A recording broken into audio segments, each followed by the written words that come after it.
오늘부터 사순절이 시작됩니다. 사순절은 오늘부터 시작해서 부활절까지 총 46일입니다. 이 기간 중에 주일이 6번 있습니다. 그 주일 6번의 숫자를 제외한 40일을 가리켜서 사순절이라 일컫습니다. 성경에서 40은 중요한 숫자로 여러 곳에서 등장합니다. 특별히 예수님의 사역과 연관된 40이라는 숫자는 그 의미가 아주 크지요. 예수님께서 공생의 사역을 시작하시기 전 40일간 광야에서 금식을 하셨습니다. 그리고 십자가에서 돌아가신 후 부활하기까지 무덤에 갇혀 있던 시간 또한 40시간입니다. 부활하신 후에 승천하시기까지의 기간 역시 40일입니다. 사순절이 시작되는 첫날을 참회의 수요일 혹은 죄의 수요일이라고도 부릅니다. 같은 의미인데 조금 명칭이 다르게 불려지는 것은 강조하는 것이 약간 달라서입니다. 물론 의미는 같은데요. 참회의 수요일이라고 할 때는 우리가 하나님 앞에서 지은 죄를 참회하는 마음으로 하나님 앞에 나가고 그렇게 용서받은 마음의 상태로 사순절의 기간을 경건한 모습으로 이어가기를 원하는 그 출발점이기 때문에 그렇게 부릅니다. 아울러서 죄의 수요일이라 일컫는 것은 그런 참회 의식의 외적인 표현으로 머리에 죄를 발랐기 때문입니다. 요즘은 머리에 죄를 뿌리는 것보다는 이마에 죄를 십자가를 모양으로 죄를 바르는 것으로 많이 대체가 되어져 있습니다. 그러면 왜 머리에 죄를 뿌리거나 이마에 죄를 바를까요? 성경은 죄를 뒤집어 쓰는 행위를 회개와 연결을 시킵니다. 그러니까 회개를 상징하는 하나의 외적인 표현으로 죄 가운데 앉아서 죄를 뒤집어 쓰곤 했다는 것을 성경 여러 곳에서 볼 수가 있습니다. 하나님의 말씀을 따르지 않고 그 뜻대로 행하지 못하고 그렇게 살아왔던 죄를 크게 뉘우치고 이제는 하나님의 뜻대로 말씀을 따라 살겠습니다 하는 그 의미를 담고 있지요. 사순절 첫날에 이런 의식을 행함으로 바로 그 마음을 담고 그 모습을 우리의 삶 속에 적용시키면서 살기를 다짐하기 때문에 이런 예식을 행합니다. 요엘서에서는 이스라엘 백성들이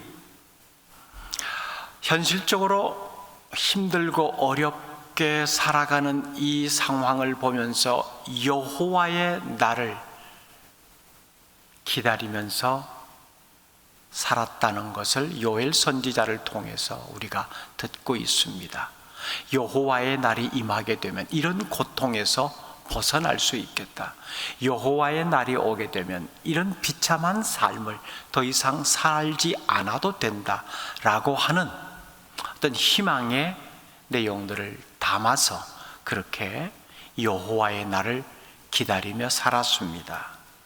그런데 하나님은 선지자를 통해서 백성들이 그렇게 기다리는 그 여호와의 날, 현실적으로 어떻게 보면 구원의 날이 되겠죠.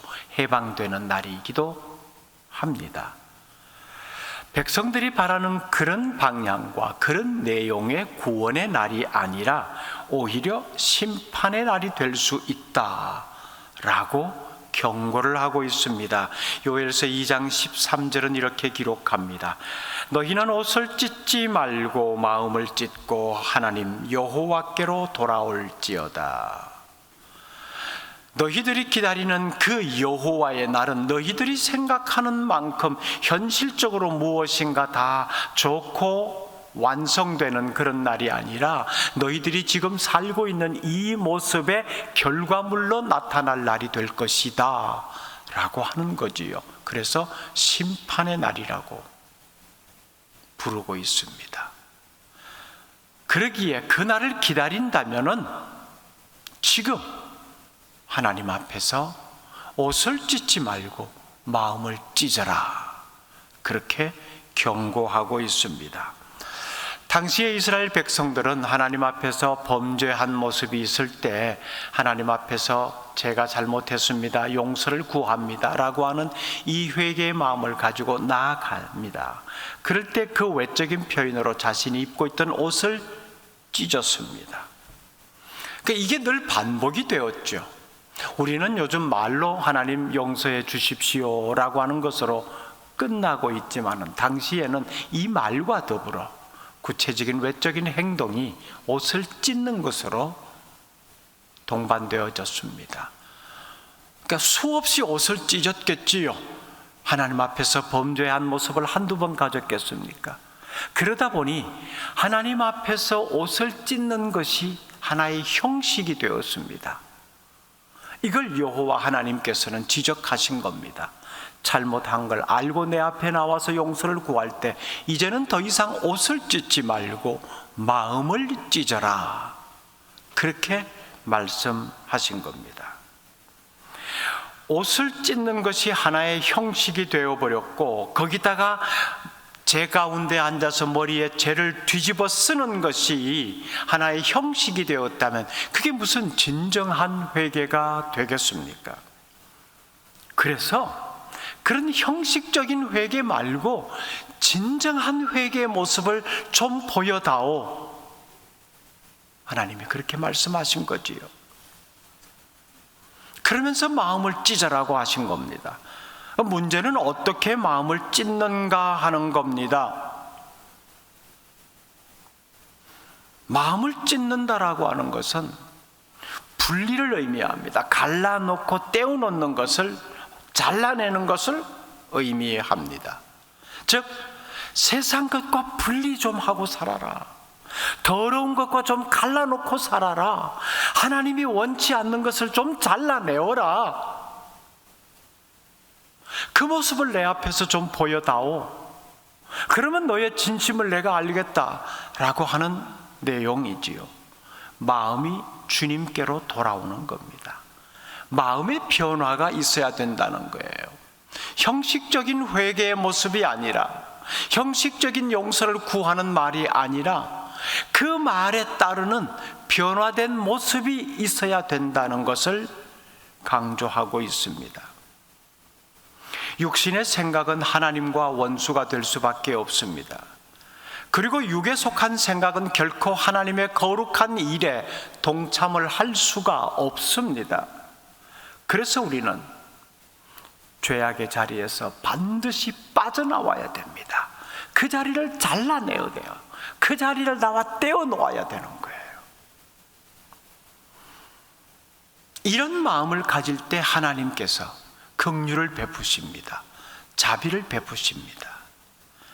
그러니까 긍휼과 자비라고 하는 것은 우리가 살아가는데 반드시 필요한 건데 그걸 담을 수 있는 전제 조건이 있어요.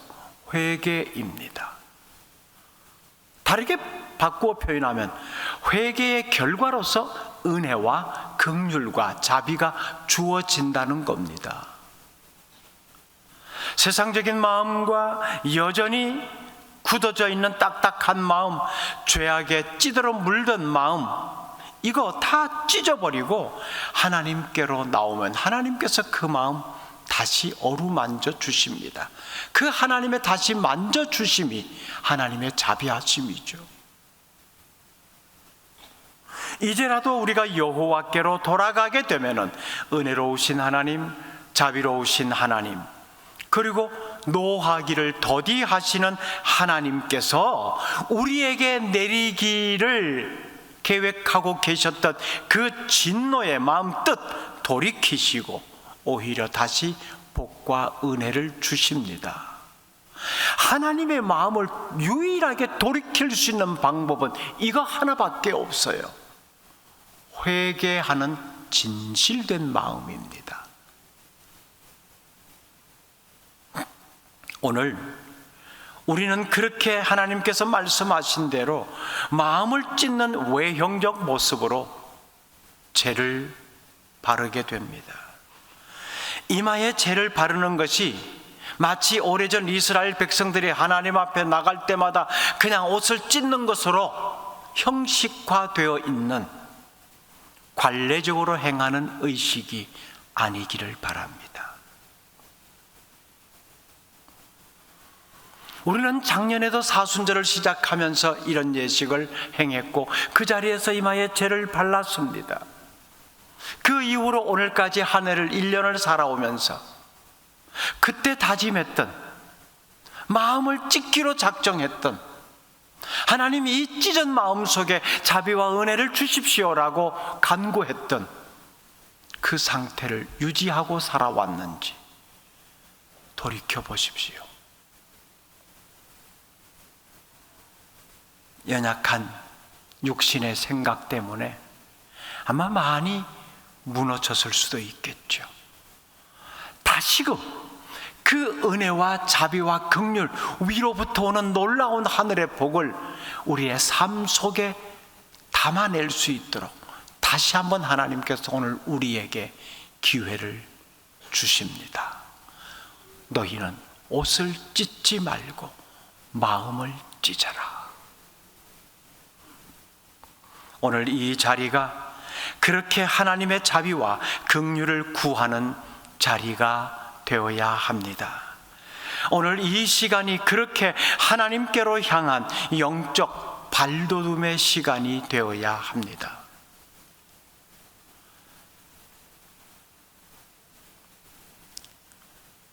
우리가 오늘 본문으로 읽은 이 말씀 속에 우리의 존재가 무엇인지를 다시 한번 확인시켜 줍니다. 너는 흙이니 흙으로 돌아갈 것이니라. 이 말씀은 아담이 범죄한 후에 하나님께서 아담에게 하신 말씀이거든요.